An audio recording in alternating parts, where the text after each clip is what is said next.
Well, everybody, and welcome to this HCT podcast. As always, I'm your host, Lance Gormley. Our guest on the program today is Jason. How are you doing today, Jason? I'm doing pretty good, thank you. Good. Thank you for coming out on the program. For anybody watching, we've talked a lot about this series that we're doing. It started out with CCRT and the name change of CCRT going from Community Chaplain Response Team to Community Crisis Response Team. So we had LA out here. Then we had a couple ladies that came out here to talk about the Waymakers program, their life of addiction and recovery. And that has gotten a lot of responses. I'll just say that. A lot of traction, a lot of responses.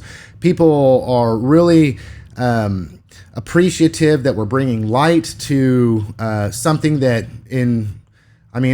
with all due respect, it's quite taboo in our society and community. A lot of people don't want to talk about addiction and recovery, and it's very important that we do so.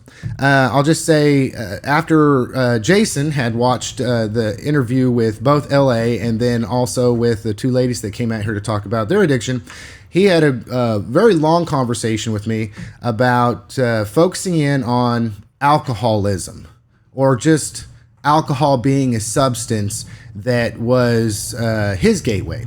And it really was a pretty lengthy conversation.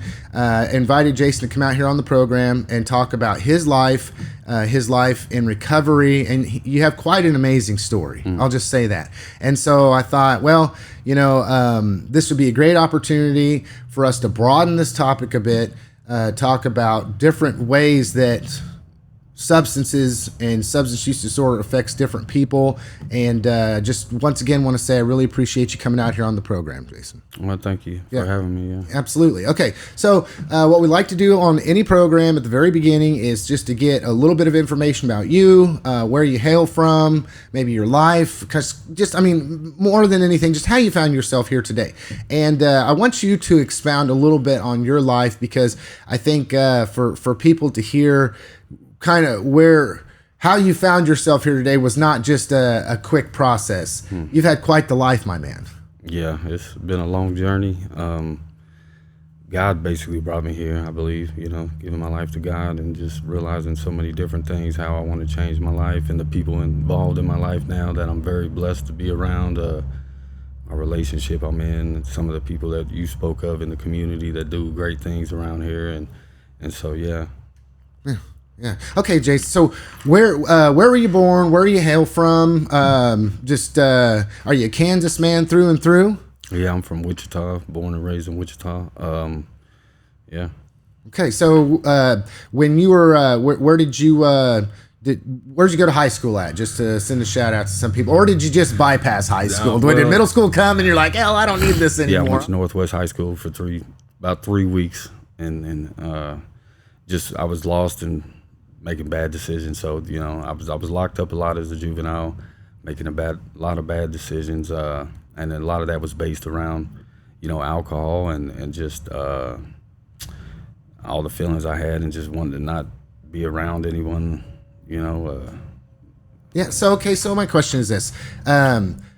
What was your home life like? Not to get too personal if you don't want to, but as a youth, right? What was it? A you talked about using alcohol and not being in treatment and being locked up and stuff. Did you have a stable family? Did you have family? What did your childhood look like? Well, I think a lot of my problems occurred from as a young child. My mother was alcoholic. My father was alcoholic. I was taken from my mother at a small age. She did some things that was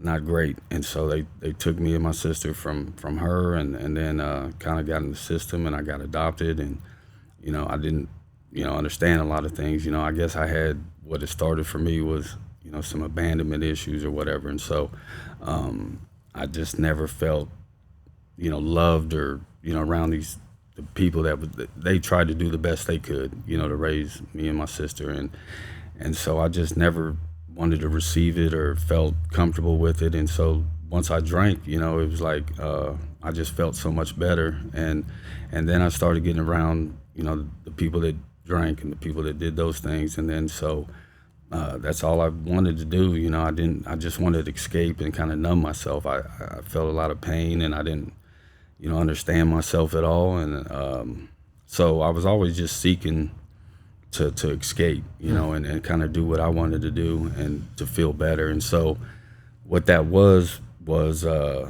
you know, being in the streets, you know, just trying to feel accepted, probably. Okay. And Okay. Just on that, right? A two-part thing. Immediately, my mind is going towards when Tara and Brittany were out here, and they talked about what led into their recovery. Brittany had mentioned that there was, you know, some mental health issues that she had experienced, which led to her use of substance. But Brittany said that hers was primarily trauma-based. I can't imagine the abandonment, the rejection of being a child taken away from a broken home and a mother, and then would, you know, then the second part is, do you feel like that your introduction into substances had to do with trauma that you experienced when you were a child, and then from there the seeking of acceptance and the struggle of rejection? yeah, probably so. I didn't identify it then. You know, I didn't know. I'm a young kid, you know, with whatever, and I just wanted to do what I wanted to do. And you know, it was just, I don't know, looking back on it, you know, and seeing the growth now on me, of course. But at the time, I mean, I was always smart. I was always able to, you know, kind of make my way, but I didn't really care about the consequences either. You know, it was, I'll deal with them later or whatever. It's instant gratification. It's whatever. And so, you know, that end up, you know, kind of parlaying into, well, I need money now, you know, so I need to do different things to get money. And so, you know, it just led me on a life of making, you know, a lot of bad decisions. And then, like I said, being locked up as a juvenile. And then, you know, eventually, you know, I started robbing banks at 18 and went to federal prison for that. I spent 21 years there. You know, I was in a federal supermax for 8 years. They got El Chapo up there now, of course. A lot of people can at least recognize him. I mean, everybody from the United States that are serious people that the government wants locked up down there forever are there. So, you know, 8 years behind 2 doors, no human contact, you know, going to wreck in a cage outside by yourself. But we worked out together. It was some good people there. But, you know, I had some times of, you know, losing myself, but I really got so disciplined there with yoga, meditation, and literature, you know, and and I came out very disciplined. So you used it as a time to better yourself. I did. I had to, because, you know, in those situations, if you stay stagnant and angry and you really have no, you know, like most of these guys are never getting out of there, you know, and so their whole life is that. Yeah. And you know, luckily I had a date to come out, and so, you know, I was just so grateful when I came out at age 39 and very disciplined, and, you know, I got in college and I started working and things like that. But eventually what happened was I just became ungrateful instead of being grateful for the little things. I started thinking, well, I don't have this, I don't have that, I don't have this. And so I got discouraged, and then the only way I knew how to get those things were the wrong way. Yeah. And so I started drinking again, and you know, and then from there, you know, you just, anytime we drink, you know, we make bad decisions in a way, you know, like, you're not thinking correct. You know, you're not who you are. You're not sober. You're not whatever. So, and I don't know. I just realized how, you know, I guess, okay. So, you know, as my disease progressed with alcoholism, you know, I got to a point where I realized I was just chained to this, you know, and it had so much control over me, you know. And these, like, you go in the gas stations today, the cooler opens at 6 o'clock in the morning. You know, it's legal, it's acceptable, it's you know, and so, you know, I always could justify it like that. It's cheap, it's, whatever. I'm not. Well, it's legal. It's legal. It's legal. Okay, so speaking of legal and not legal, you just unpack something that I want to rest somewhere for a while here, because I a lot of times on this podcast when people are listening to the guest, that it's understanding their experiences, understanding, right, the thought process behind. At least that's kind of what I look for. So you had mentioned as a youth that troubled childhood. I'm assuming that the adoptive family that adopted you, that alcohol and drugs were not acceptable. I mean, would you have considered it a fairly stable environment? Yeah. Okay, and then you decided, I'm doing my own thing, right? For whatever the reason, as mentioned before. But then from there, you said, well, it led you into doing things you weren't supposed to be doing to get money to do things that you weren't supposed to be doing. Is that a correct statement? Mm-hmm. Okay, from there then, what would possess you? I'm sure the average person is going to ask themselves, whoa, what did he just say? He just say he went to robbing banks, right? Wait a second. Did he just say that? And then what? Just take me back to the time in which, like, I'm going to say this blatantly, right? Because I have my own situations in my past, in my life, And one thing I always do is say, like, if somebody says, what were you thinking? It's like, well, I don't know what I was thinking, actually, right? So can you go back to that point in time and just explain to the audience where you were at and what would possess you, right, to graduate from, what we might consider small crimes into choosing to do that? Well, I guess it's like this. I don't know. If we really get into a philosophical conversation, I mean, society is based on what do you have and money and materialistic things and things of that nature. And so basically, there's one way to receive that, I'm getting money. And so, and that's how I based a lot of my things on, growing up. I never really had a lot. And so, I just delved into that world, and so it was like, well, because I had started out doing smaller things, like you say, I was, in the streets, which is, I'm 12 years old, I'm out there, like I said, I was in treatment at 12, so I'm running around, I'm running away from home and stuff, and so, I'm with the older kids, and, I'm 12, they're 18, we're selling marijuana, at the game room or whatever, and I wanted to live like that. And so I just eventually progressed, to, well, this isn't enough. This is instant, and I really, I wasn't ever scared when I did it. I was calm, I was this and that. But, afterwards you're realizing, what did I just do, kind of, Yeah. But I guess, to be honest, I really didn't care about myself, and I had been conditioned already at that time to, being locked up, at times through juvenile, whatever. And so it was like, I knew it was coming,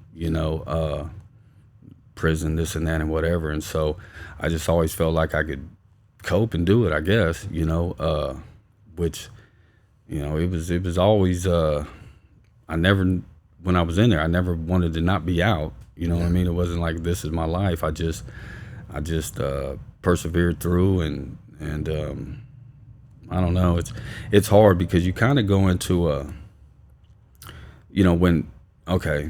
is it like an acceptance? This is my life. It's kind of like, if I I run the streets, I do XYZ, therefore this is the consequence, and I just accept that this is part of the process. Yeah, I mean, once you're caught up in that, and that was my life. I never thought there was going to be a different life for me. Even when I was in there, I was like, this is what I'm going to do. This is how I know how to get money, whether it be, selling drugs, robbing, whatever it is.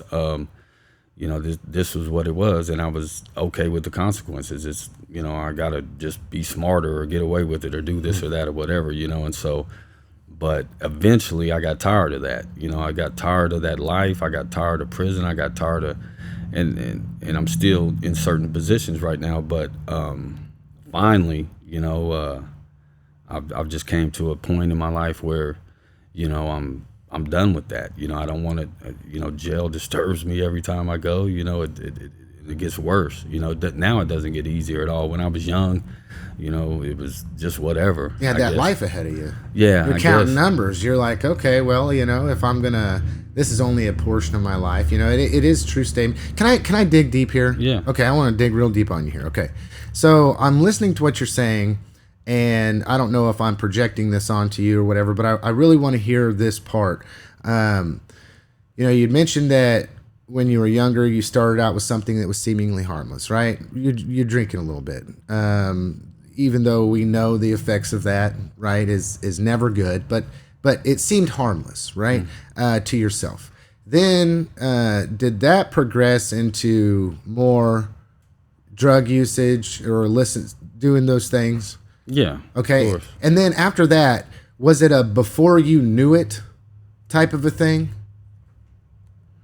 Yeah, I mean, I guess immediately for me, it was like I said, when I first drank, it was just, I was like, what is this? It was just powerful for me. I just felt different, and I felt great for once, and I felt, I don't know, it's kind of hard to explain how, even today, like the hardest thing that's been for me in ways is not to drink, but lately it's been great, because I just give it to God, and my relationship is so great that, I'm able to talk to her and to just be honest, and so I'm just in a safe bubble right now. I don't go outside of that. I don't contact people that I used to run around with. If someone's using, I love them at the spot they're at. I don't judge them. It doesn't bother me, but I don't go to my places and my, we could call friends, whatever. And some of them were, and some of them are maybe, but I just had to realize that's not the life I want anymore. There's some people can function doing certain things, and enjoy that life or whatever, maybe probably not enjoy it, but it's part of their life. It's just what they do. For me, it's not enjoyable anymore. It's not me. I want to be clean and sober, and I want to be who I'm supposed to be, and that stuff, it masks everything. It blocks you out, and like you said, with alcoholism, I can drink and think I'm okay, right? But you drink a little bit too much, and you say some things that you shouldn't say, and you're do different. Some things some things you shouldn't be doing. Right. Yeah, you're not in your right mind. Yeah. It's so. Well, with any kind of substance, I'd say that's probably the case. I mean, even people that, I just want to be clear here. No one's saying that just because you might be an individual that can go and have a drink with, a meal or a barbie, it doesn't always manifest itself the same way. No. But then when we talk about substance use disorders, it's for somebody that's inclined to have that, well, then it just progressively gets away from you. Okay, so speaking of identity, if when you were out there doing the things that you were doing, and you talked about the acceptance of this is who I am, this is what I do, therefore this is the consequences that I'm going to have at some point in time, right, for my actions. When you, I guess I just want to go back to the moment that you decided I'm going to go rob this bank, right, or whatever the case may be. What was going on in your head at that point in time? I don't know. I had been doing a lot of stuff, and I've been, so, I would hustle every day before that, like illegal stuff. And so I regularly would, not stop every day till, I don't know, I had, $2,000-$3,000 in my pocket, and then I would stop for the day and, buy new things or whatever, whatever it is. I mean, I don't know. And so I really became addicted to that lifestyle and to money. Like some people would think, because we're talking about addiction, did he rob banks to go get drug money? No, it wasn't that, because I just, at that time, I just drank and I smoked some weed, and, every once in a while I'd do some cocaine or whatever, but it'd be short, a couple days or whatever. I'd still have money and say I don't want to do it anymore, because I really loved money more than anything. That, to me, that gave me the power to do the things I wanted to do, you know? And so, and by these activities, that's how I was able to do what I needed to do: pay my rent, pay my girlfriend's rent, eat, buy clothes, buy jewelry, whatever I wanted to do, you know? And so, and I just got caught up in that. And then, I don't know, the idea came about, and I was like, well, I'm going to go do it, you know? And so, Well, I can get more money. I can get more money. I only got to do this one thing and I can get more money. And I was still a young kid, you know, I was 18, so I wasn't as sophisticated as I am today. You know, it was a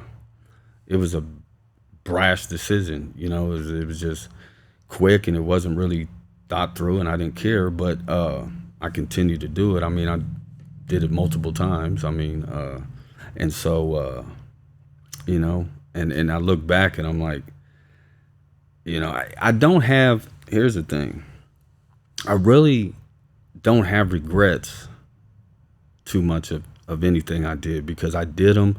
That's how I felt at the time. And now today I can look back. Some people, you know, I spent 30 years in prison. And so some people could say, man, I wasted my whole life, this and that and whatever. But to be where I'm at today, I had to go through all that, you know, and there's still a lot to come. And it was how I was able to meet my girlfriend. She went through a lot, and now, you know, we both have each other, which has inspired me so much. I mean, it just gave me so many great things. It's the best relationship I've ever been in. But, you know, you look back, because if I wouldn't have made these decisions, you know, I probably would have never met her.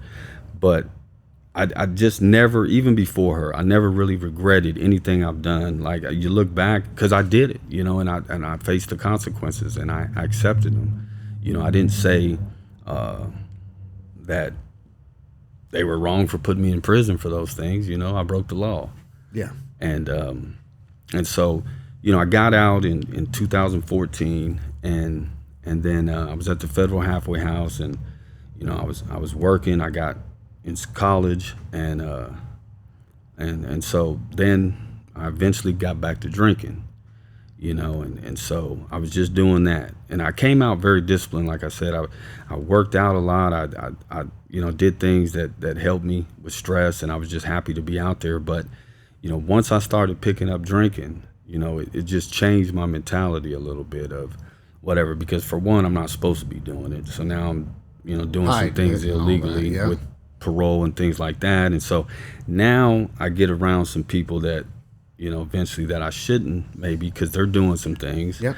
And so eventually, you know, I started doing some other drugs, and so that now has disturbed my peace and helps me make bad decisions. And I cut my GPS off from the federal halfway house, and I run, and I'm on the run from the feds for, you know, over about 5 weeks or something. And then I catch a drug case in Hutchinson, Kansas. Mm-hmm. And so I fought that for 2 years, and then I went to prison, back to prison for 5.5 years in the state. And then I got out in 21, and, you know, I just realized, okay, I'm done. You know, I don't want to be part of that life. But I still continued to be involved with people that were in that life. But I that's all I knew. Yeah. You know, to me, they were my friends, and they were my friends. I mean, just because they were in their addiction and still in that lifestyle, you know, because a friend to me is someone that is there for you, you know, not just someone random that, you know, you go over there to and talk to. And these guys were there for me. They did things for me when I needed them, and I felt the same way about them. But the problem was, it just kept me sick.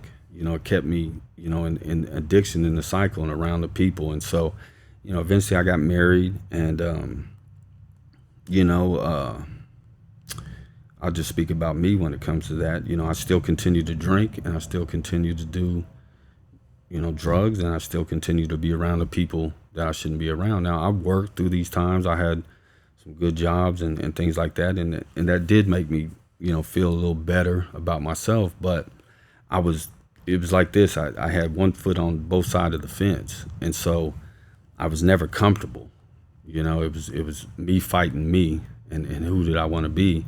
and instead of saying, well, I'm going to change and things like that, I you know, especially, here's the thing, you know, being locked up so long, you know, now, and you know, starting drinking at 12. Okay, so that's how I began to feel comfortable around people or in society.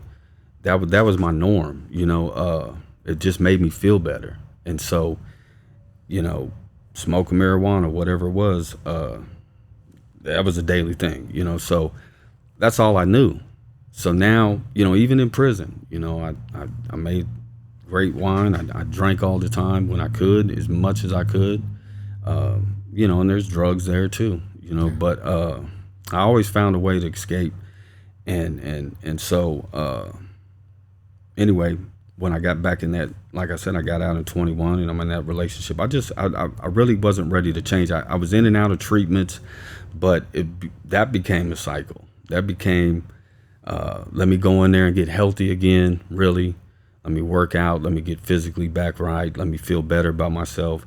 And what would happen is, you know, they say these different things, you know, you're in a pink cloud for a minute, you know, you feel good about this and that, and, you know, and you're in there and you're kind of safe. And then what would happen is, as soon as I'm ready to leave or whatever it is, that's the first thing I think is. Okay, so a question, not to interrupt, but something that you said I think is interesting that just popped up, and I've been chewing on this while listening to you. Do you believe in the saying, show me your friends and I'll tell you your future, Jason? Yeah. I mean, we know what, you know, yeah, exactly. And I just watched something on, you know, things about friends earlier. But yeah, Bill Gates says, what does he say? Like, you know, the 5 people around you or something that shows you, you know, who you are, the people, something like that. Anyway, but the point is, yeah, of course.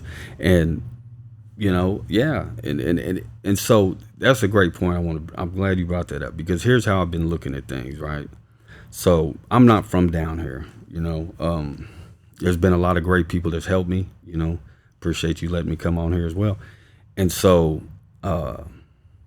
you know, at first there was a time where I thought what I wanted to do was, you know, get clean, be in recovery, help other people in that lifestyle, you know. But, you know, like, I love Macario and Gina. They're beautiful people. And sometimes I just don't see how they can do what they do, you know, because the rate of success is low, right? 2%. So, yeah. I mean, throw this out here.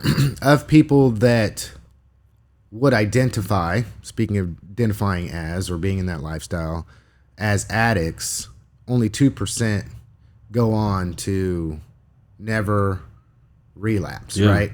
Now, the Waymakers program, the success on that is astronomically high, as far as people that go through the Waymakers program. You mentioned Gina and Macario, that they are the facilitators of that. They are the peer mentors of that.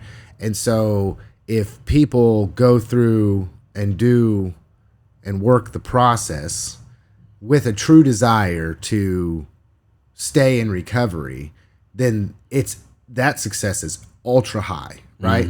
Mm-hmm. I've oftentimes believed this, that part of the difficulty with people in recovery comes with self-identity, your identity. If an individual is somebody that goes out here and drinks, let's say, well, I'm a drinker, therefore I'm going to socialize with people that are drinkers. Yeah. If I smoke weed, then I'm going to hang out with people that drink and smoke weed. If I move on to other drugs, well, I'm going to hang out with people that are in that. And so, and I said this before, anybody that does not want to be in that lifestyle quickly removes themselves from the individual that's doing that, right? I think all of us can say we had friends at one point in time, or the opportunity to have friends that weren't doing the same thing. But because we chose to do that, those people quickly removed themselves from us, whether it be family, friends, whatever the case may be. and then we find ourselves completely surrounded by all the people doing the same thing. It's like incarceration. Right. Good point, right? You go to you endeavor to do this lifestyle, then you go to a place where everybody is as a consequence for that lifestyle. So one thing in my personal life, I'll just say this. People I don't talk a lot about my decisions as a youth and where it led me and everything. But while we're having this conversation, I might as well just say it. I was incarcerated for choices that I made when I was 17. I identify with you and what you're saying. And one decision that I made when I was done with that consequence was nobody from that life, nobody from that past, nobody that I met, nobody that I used to do this stuff with, they are all now absolutely no part of my life whatsoever. Right. And it was very lonely and very difficult for quite a period of time because everybody that had watched me make these decisions then weren't 100% sure that I was going to make the right decisions, but I just proved that over time, and then I built friendships with people that obviously don't want to do the same thing. Yeah. So do you think that it's a difficult, like you had mentioned, common theme, I'm listening to what you're saying, is you continue to surround yourself with people that were still doing the same exact thing. Therefore, if that's your friend group, what took place was you just fell back into it. Yeah, and I wanted to touch on this because this is what's been on my heart lately. So here's what happens.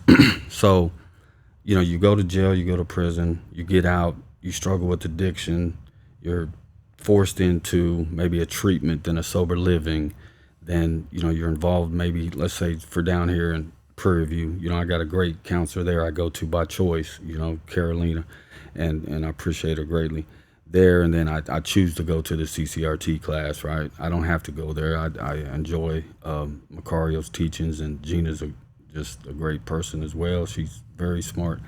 And the people in there, I like to hear their stories and stuff. But like right now, I'm at a sober living, and this lady Alice runs the house. Well, she owns these houses, and she's just a great lady. She has these houses to help people, and she gets rewarded by doing that. And there are good people out there. But the thing is, and I know you probably heard of this, the crab mentality. You put a bunch of crabs in a bucket, and one will try to get out, and they'll all bring it back down.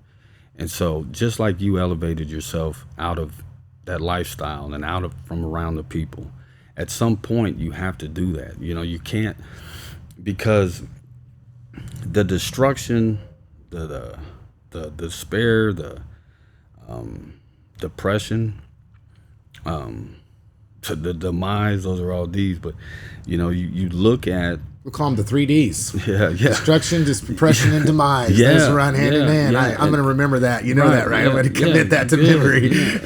And so what happens is,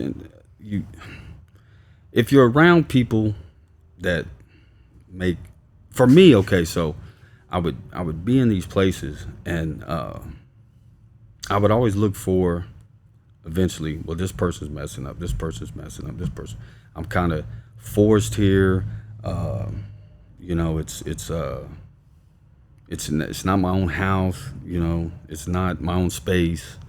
And then you see this person fall off. You see this person making bad decisions. You see this person getting in arguments with their girlfriend, boyfriend, whatever.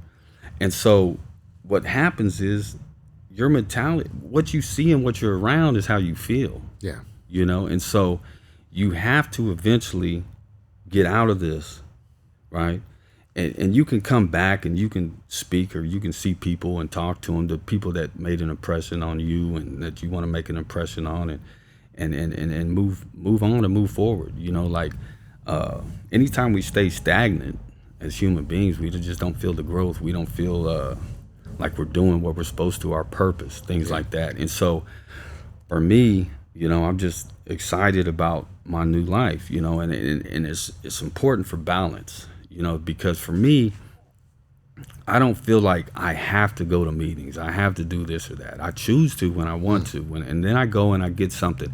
I can go anytime and hear some great things in those meetings, but for me, even before coming on your podcast, I just prayed and I felt a little bit more calmness, and I just try to, I look at people, like I'm no better than anyone else. I'm making good decisions today. I've made a million bad choices, probably more than a lot of people that I'm even around now.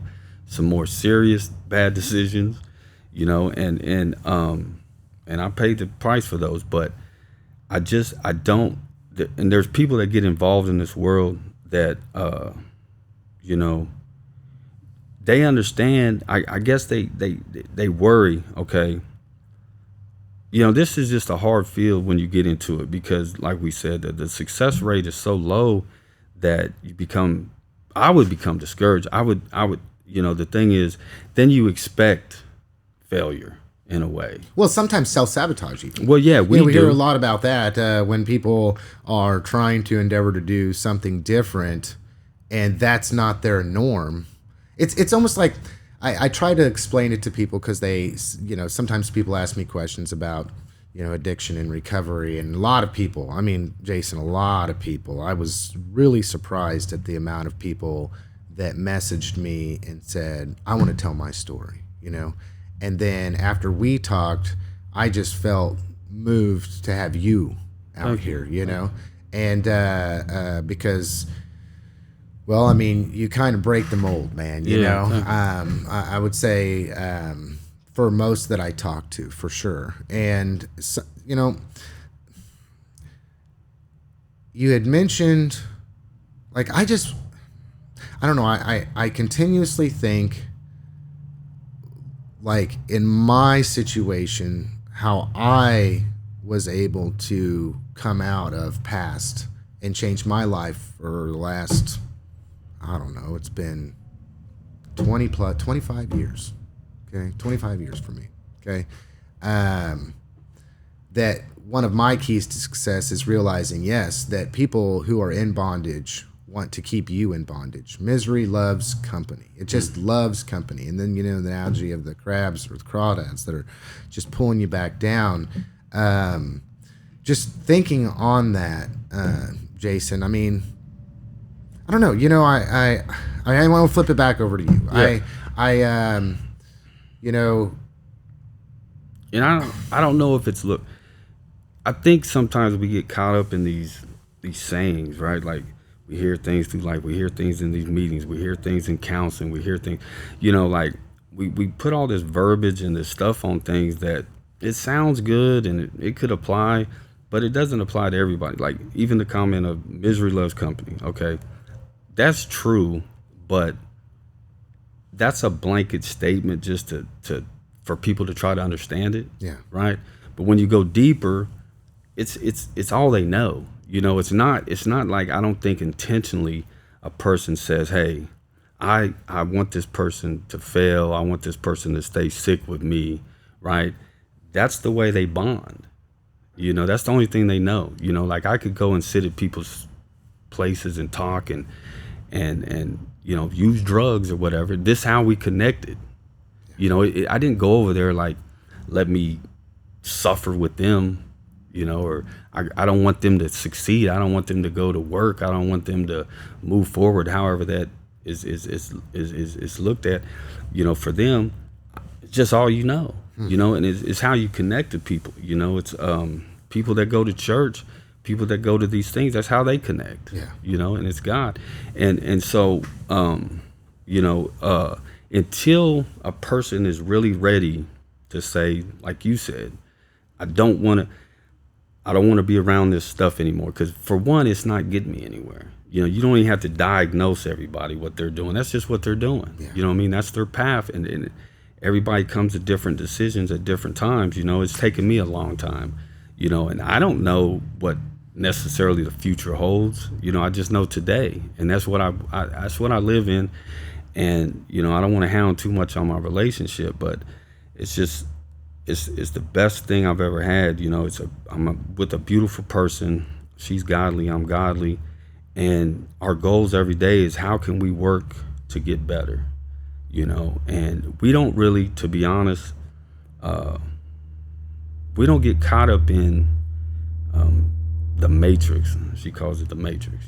Society, says we have to do this, and that. Okay, there are some things we have to do, but I want to live happy, and I want to be free, and I want to be able to share that with some other people that I choose to share that with, that I feel like I can help, and I can also, look, there's someone that, okay, someone can be high and say something great, that you can learn from,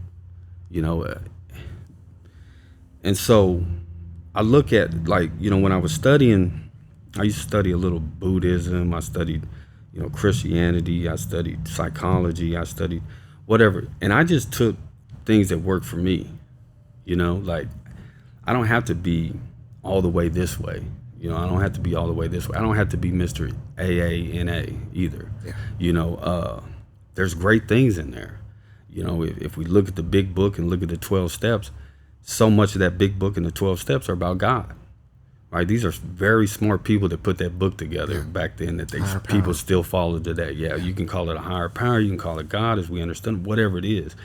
And so for me, that's been the calling, like that's helped me, because I realize that I draw strength from that.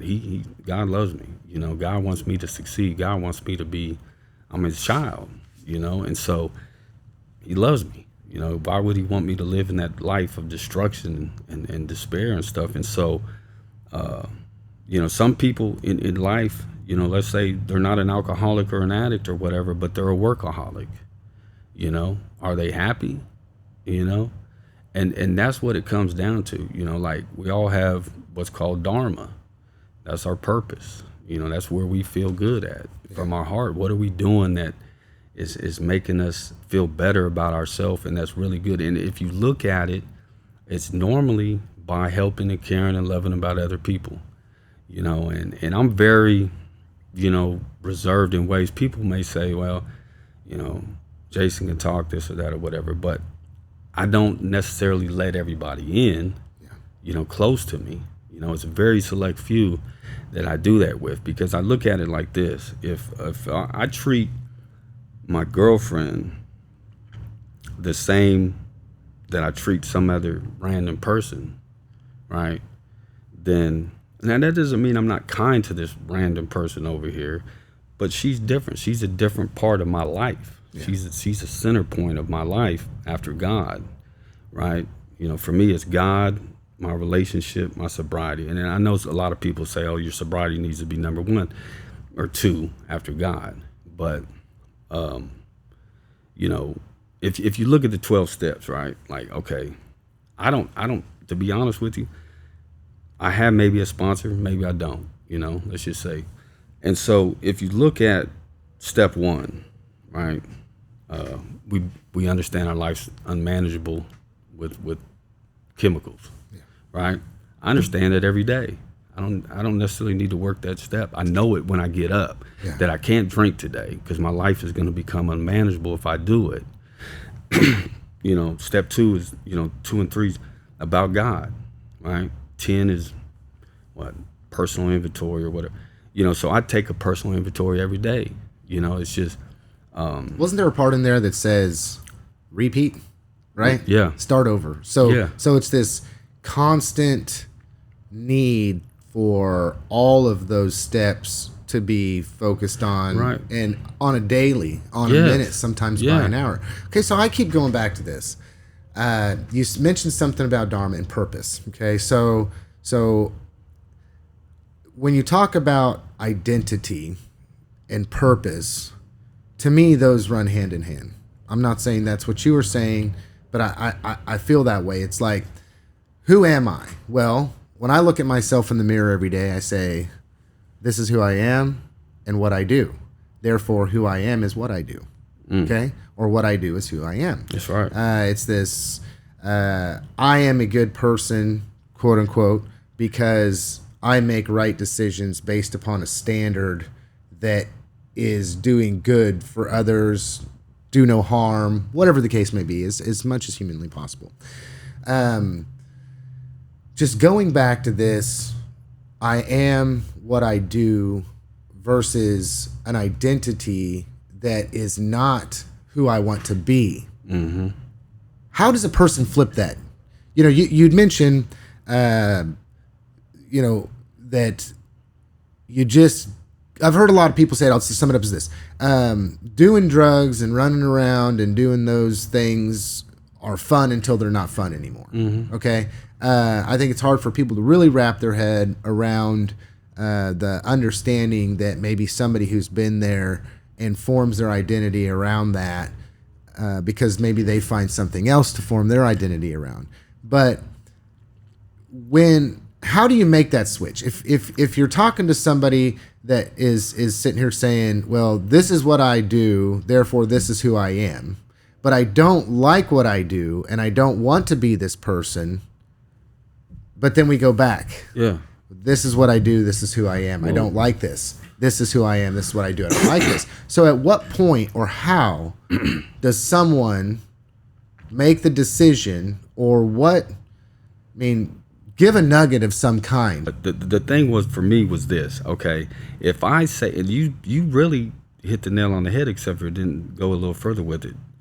We are our actions. Yeah. Right?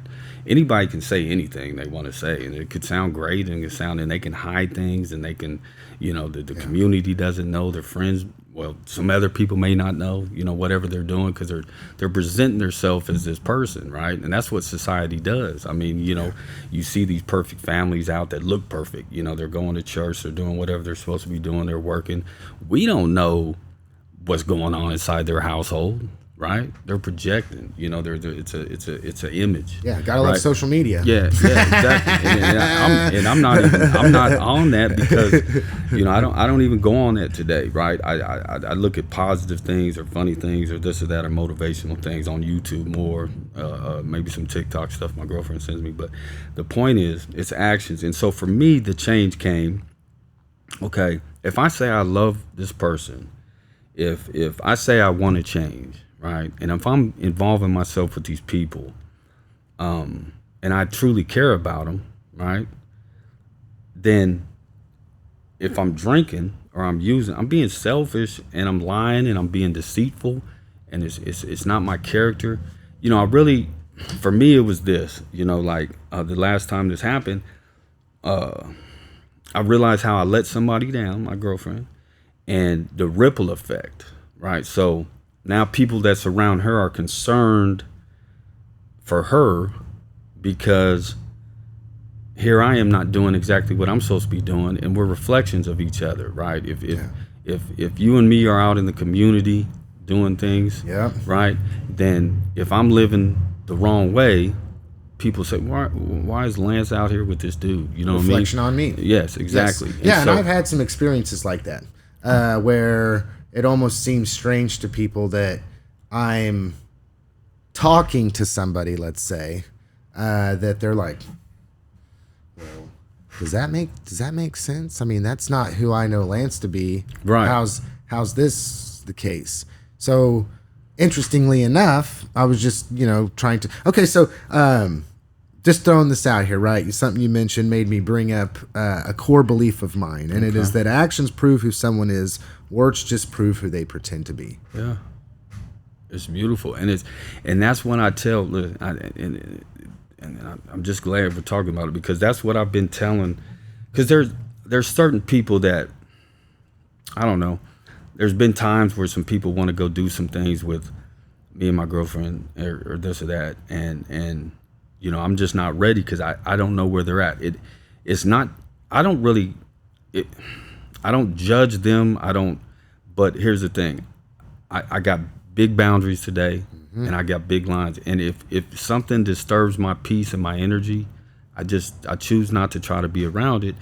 And it's not me saying, oh, well, I'm better than anyone today or this or that or whatever. But I've always been a little different. I've held myself to higher standards, in a lot of ways. Now I've been in the depths, I've been in the trenches, I've been in this and that. But just like you said, I wasn't stealing from Walmart. I'm robbing banks. Yeah. Right. I'm looking at how can I do things on a bigger scale? How can I do this and that? Now with that comes bigger consequences. And so today, though, I realized, look, happiness doesn't come from materialistic things. Happiness doesn't come from what other people say. Oh, he's got a great job. He does, how many people go to work is not happy, and they have to do it. I get that. Right. But, it's we're put here as human beings. I mean, and I don't, everybody doesn't believe in God the way I do or whatever. So I don't pass judgment with that. But in the Bible, I think that the most said word in there is written word is love. Right. And so, now I can be many different ways. Right. So I can get frustrated. A lot of times it's my internal stuff, and I try to look at why now am I feeling this way for these last 2 days or whatever. And sometimes it takes 2 days to figure out what it is. Yeah, every day. Like people can say, I analyze other people. I analyze myself. I'm harder on myself than anybody can be. Yeah. I used to just beat myself down and say, man, I'm stupid. I make these bad decisions. And I can put the bravado on that I don't care, this or that. And like to go back to your point earlier was this. I didn't know who I was, right? That's the main thing. I don't think a lot of people know who they are. Okay, Jason, we're coming to the end of the program. I just got to say, I really appreciate you coming out here. Okay, this is not easy. A lot of people that are guests on the program. It's funny because when they get it out here and they get in the hot seat and they're like, "Oh my God," this is being recorded or whatever the case may be. But, I appreciate your courage. I appreciate you coming out here and sharing your story. I know that we'll talk much more off camera and probably long into the future about how we can coordinate with one another and how we can borrow from one another to just make ourselves better people. And then not only that, but better people in order to help others. But as I do on the podcast, every podcast, I give the guest the last word to speak directly to the hearts and the minds of anybody listening. What do you got, Jason? Well, first of all, I want to just recognize a few people and thank them, if that's okay. Yeah. And so, first of all, my girlfriend, Shyla. And then I want to thank St. Vincent's de Paul down here. They do just a great thing to help people with resources. It's once a year. They're so nice, and it's a resource to help people that's struggling with something. They may pay your rent, they may pay a phone bill, they may pay this or that or whatever. Just great people. We've met a beautiful lady down here named Faith, and she works and helps out at New Jerusalem, and just has a great light and just wants to share that with people, and very godly and beautiful person. And then, of course, Macaria and Gina. My pro officer's been great. She works with me. She helps me. I got this shirt on, Case Bail Bonds. They changed their life, and they're godly, and they got recovery houses in Wichita. It's called Rooted Recovery. They help people. They're stern with things because they stay disciplined and they stay on people, but they want to help people. The Alice House, like I spoke about before, a great resource in the community of the sober living. This lady just wants to help people.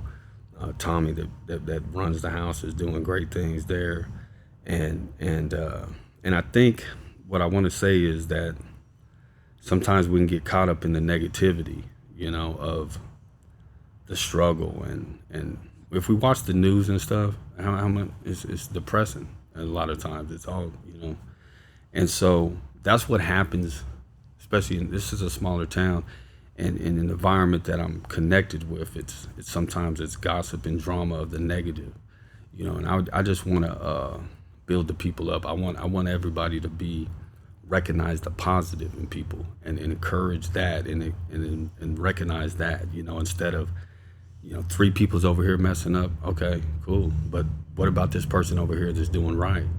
Like, let's focus on that. And then, because people have to come to the decision they come to change. Like you said, you did it. You know what I mean? Look at you. And I'm doing it today. And I'm saying, I love people where they're at. I don't judge. I don't. You know, my job is not to. I can't change the world. I can't change. I can just say some things.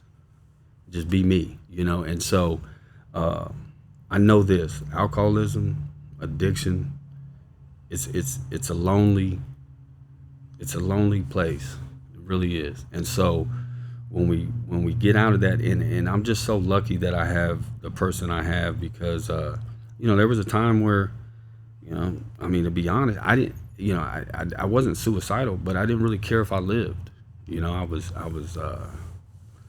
you know, just desolate, man. I don't know. It's hard to explain. I really didn't care, and to have someone that I care about today to live for and live life, like she breathed life into me, you know. And a lot of it was I was willing to change, and I wanted to change, and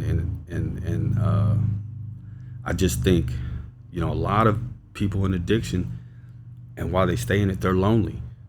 You know, they don't, and that's a bad place to be, and hopeless. You know, like the strongest word to me is hope. When a person has hope, man, and I say this, like, you know, we live today in faith over fear. You know, if you know, somebody said it yesterday. We was talking, like, I think we're when we're in that chaotic world, and that's all we know is chaos, right? We're waiting for that. You know, when we get out of that, it almost feels uncomfortable, peace and calmness, and there's nothing else there. You know, the distress of a relationship. You know, when things are going right, you're like, well, something bad's gonna happen, or now are they just fooling me? You know, and so like we spoke about before, you know, our insecurities, every human has them, but we have to just be ourselves, love ourselves. If you can't love yourself, then you're just thrown off, you know. Then now you're trying to appease people or please them in this way, or need acceptance, need that, you know. Like, everybody's not gonna like each other, and we're not gonna like everybody, but as long as we can just accept them for who they are, and maybe take a chance to get to know them, if possible. You can't do that with every individual you meet. You'll be drained. But when it's upon you, and I just deal with people that I know their intentions are well, and their actions are proving that, and that's that. And so I'm grateful to be clean and sober today. I'm grateful for an opportunity to do whatever, you know, God calls upon me to do, and just enjoy my life, and enjoy the good people around me, the relationships I have, and continue to just live in the moment. All right. I appreciate you, Jason. Yeah, thank you. All right, I'm going to sign off, my man. All right. Okay, I just want to thank everybody for listening to this HCT podcast. As always, I was your host, Lance Gormley. Thank you for listening to this series that we're doing that's covering addiction and recovery. There is hope. There is hope. As Jason said, there is hope. And our guest was Jason. Thank you. Have a good one, everybody.